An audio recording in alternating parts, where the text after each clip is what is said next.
Gumbo TV. We dedicate this next piece to those who lost everything during Hurricane Katrina. We watch as the worlds collide and the innocent die. America's worst hurricane turned New Orleans into a watery ghost town overnight. The spirit of New Orleans cannot be drowned by even the worst natural disaster. We recently ventured to the front line of America's worst hurricane to see how people are coping with the reconstruction of New Orleans. Don't forget about Hurricane Katrina. Even though it has been nearly a year since the hurricane itself tore through the Gulf Coast, the citizens affected by it have not forgotten, and neither should we.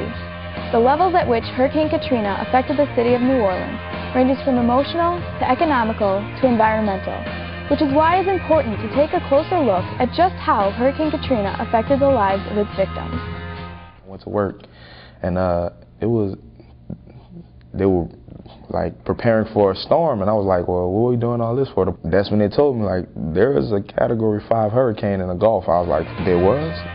This is pretty much the hurricane that we always talk about. If it should stay on that current trajectory, just east of downtown New Orleans, that's bad. They avoid the direct hit from the south, but look, on the east side, that's the worst flooding scenario. Dateline, August 23rd. The National Weather Service spots a tropical storm developing over the Bahamas and Caribbean. Little did they know it would develop into a Category 5 storm. This is what some would call a storm of apocalyptic measure. Dateline, August 29th. All hell breaks loose as Katrina makes landfall at 6:10 a.m. at Plaquemines Parish, Louisiana, 60 miles southeast of New Orleans.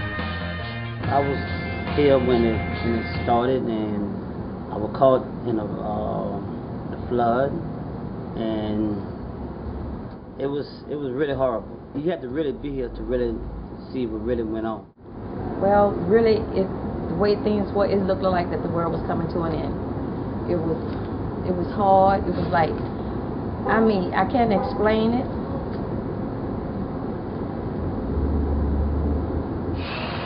I was in the water, and I seen a baby floating dead with the rats eating the baby.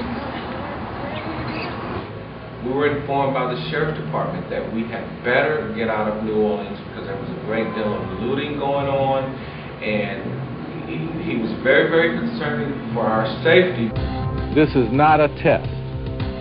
This is the real deal. And I don't want to panic you, but He says that there was no police force available at the time, and he just felt it was better that we, get out of town along with everybody else. I feel that more people had to lose their life from waiting for help, for someone to come and help them. It took entirely too long. It should be no way that a person should have to wait in a city that has nothing in it, no food, no clean water, no nothing, for almost 2-3 weeks to get saved and sent to another city. It's ridiculous. That was ridiculous. That shouldn't have never happened. How was that, not knowing where your family was or what they were doing? Or Well, it almost ran me crazy. I didn't know where they was until about 2 or 3 weeks after. I bet you must have forgotten like people forgot about you. Yeah. the people of New Orleans are still suffering from Katrina's fury. As the new hurricane season approaches, the Big Easy remains the big question. Will low-lying areas such as the 9th Ward survive another hurricane? Will the government learn from their mistakes and prevent catastrophe from visiting their doorsteps? Government, as powerful as they are, they don't have all the answers sometimes. They, especially on something that's new to them. Now, hopefully they learn from it, and the next, catastrophic hurricane, well, hopefully the federal government and the local governments will learn from it and do things differently. A matter of communication and knowing this is what we're going to do first, this is what we're going to do second. And if it is a matter of getting buses in to get some of those people that are homeless or the elderly or evacuating the hospitals first or however they're going to do it, it needs to be like a huge communication plan on how that's going to happen. It's hard to think of your city, people in your city, your neighbors, your friends, your family, to just be doing things that a dog would do. It was survival mode. That's what they had to do to survive. We will help! We will help! That's another way why I'm kind of disappointed with our governmental system right now. that shouldn't have happened. They should have been prepared for that. People were in survival mode. They had to do whatever they knew how, you know, steal whatever to survive, to feed their family, you know. And I don't know. It's hard for me to, you know, believe that that's what had happened. Years ago, they used to stockpile different warehouses in the states of Florida and Louisiana and Alabama and Mississippi because, you know, they didn't know when we were going to have a big hurricane. They wanted to have supplies and stuff. And then they did away with those because we weren't having hurricanes, you know, as much as we were.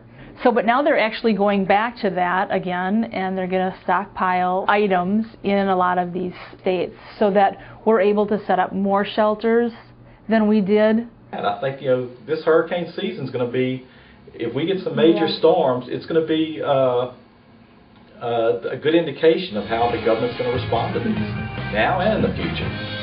Unfortunately, the only way these questions can be answered is with time. This is why, in this time of uncertainty, it is imperative to look behind in order to move ahead. Wow, I can't believe that so many people lost so much in so little time. And it's a testament to the human spirit to see people come together to rebuild their morality and community. And it continues as we speak. To do your part and help the victims of Hurricane Katrina, log on to www.give.redcross.org.